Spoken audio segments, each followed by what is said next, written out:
Hello everyone. So we have a new question from topic electrostatic.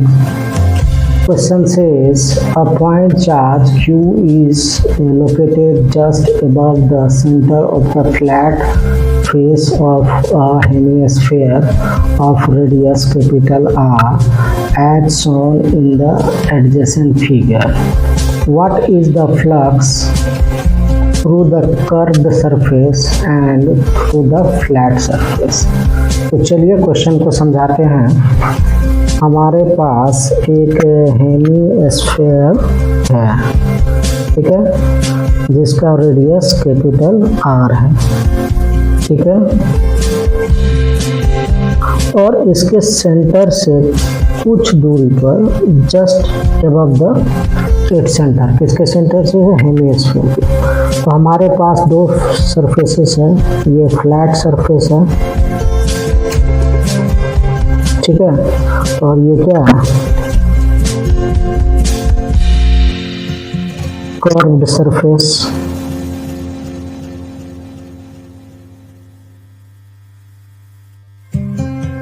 ठीक, तो यहाँ पर जो है हमसे पूछा है इस कर्व्ड सरफेस के थ्रू मैग्नेटिक फ्लक्स कितना होगा और ये फ्लैट सरफेस के थ्रू मैग्नेटिक फ्लक्स कितना होगा, और कुछ दूरी पर just above the centre of this hemisphere a Q charge is placed। तो कर्व्ड सरफेस के थ्रू अगर निकालें तो ये हाफ स्फीयर है, तो गॉसियन सरफेस बनाने के लिए एक ऊपर में भी हेमिस्फीयर बनाना पड़ेगा ताकि ये कंप्लीट स्फीयर हो जाए। तो पहले हम निकाल लेते हैं फ्लक्स थ्रू कर्व्ड सरफेस, ठीक है। तो कर्व्ड सरफेस के थ्रू फ्लक्स निकाल लेते हैं पहले। तो इसके लिए क्या करते हैं हम लोग, ये जो हेमिस्फीयर है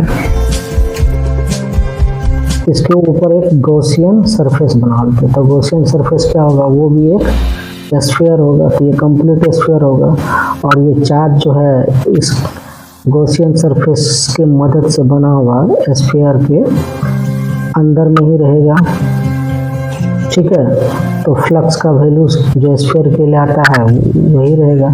अगर कोई चार्ज किसी भी सरफेस के अंदर में कहीं पर रहे तो फ्लक्स उतना ही होगा, चाहे वो सेंटर पर रहे, चाहे यहाँ रहे, चाहे उसका ज्योमेट्री कैसा भी क्यों ना हो। इसके थ्रू भी अगर इसके अंदर में अगर क्यू चार्ज है, इसके अंदर में भी अगर क्यू चार्ज है, तो इसका फ्लक्स सेम होगा। ये चार्ज चाहे यहाँ रहता चाहे यहाँ रहता, फ्लक्स उतना ही होता। तो ये सेंटर में यहाँ पर रहे चाहे यहाँ पर रहे, अगर ये कंप्लीट स्फीयर हो गया, क्लोज हो गया, ये गॉसियन सरफेस की मदद से हमने इसको क्लोज किया है, ठीक है। तो इसके थ्रू जो हमारा फ्लक्स हो जाएगा वो हो जाएगा flux Q enclosed by epsilon not. तो कितना चार्ज को इनक्लोज किया है, तो चार्ज जो इनक्लोज है वो कैपिटल Q है। ये क्या है, कैपिटल Q है, तो capital Q by epsilon not.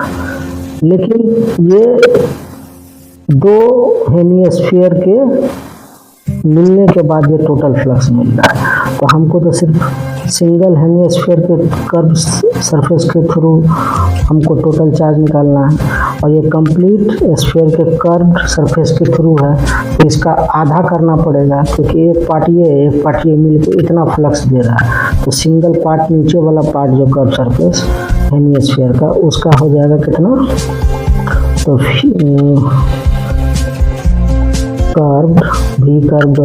Phi curved हो जाएगा थ्रू दिस स्फीयर। तो इसको हम लिखेंगे Q divided by epsilon not का हाफ हो जाएगा, तो हमारा हो जाएगा Q बाय 2 एप्सिलॉन नॉट, ठीक। तो इस कर्व सरफेस के थ्रू जो निकला फ्लक्स टोटल वो आ गया Q बाय 2 एप्सिलॉन नॉट। अब हमारा काम बच गया है, ये जो हेमिस्फीयर है इसके फ्लैट सरफेस के थ्रू कितना फ्लक्स होगा, तो इसके जस्ट ऊपर में हमारा चार्ज Q है, ठीक है। तो इससे जो इलेक्ट्रिक फील्ड लाइन्स निकलेगा ऑल पॉसिबल डायरेक्शन में निकलेगा, ठीक है।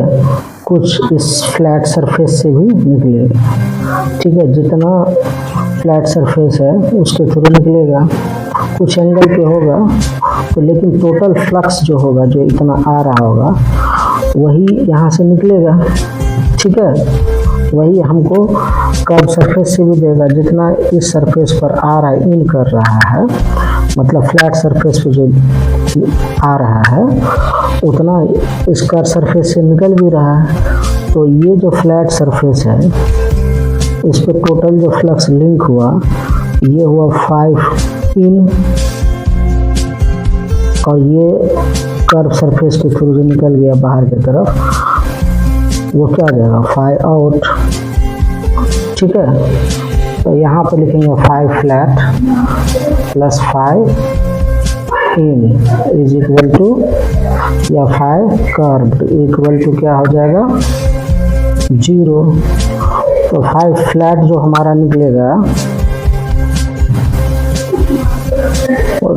5 curved Q/2 epsilon not equal to 0।